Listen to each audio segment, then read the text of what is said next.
And the other war, the war between Russia and Ukraine, has taken a deadlier turn with Russian drone strikes on a shopping mall in President Zelensky's hometown, Kryvyi Rih, killing at least 16 people and wounding over 130.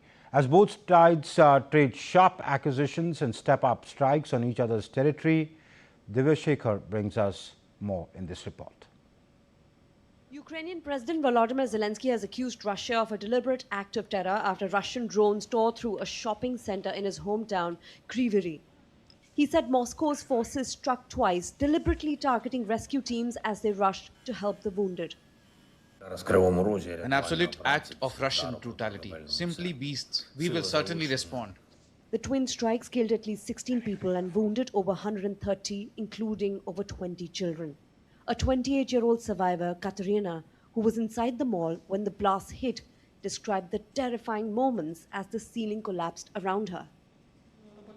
There was a loud explosion and everything started falling from the ceiling onto our heads.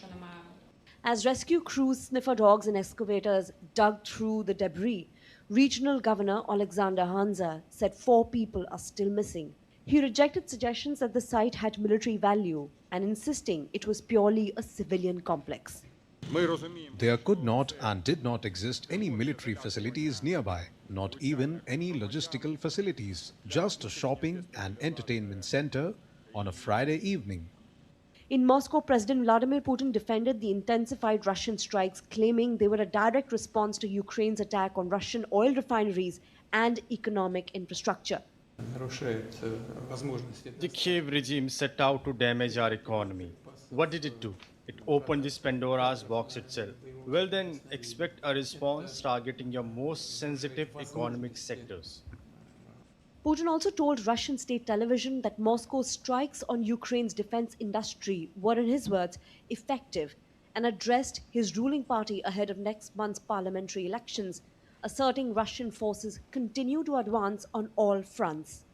Meanwhile, long queues have returned at petrol pumps in Moscow, with the Russian capital bracing for a fresh wave of fuel shortages following renewed Ukrainian strikes on oil refineries.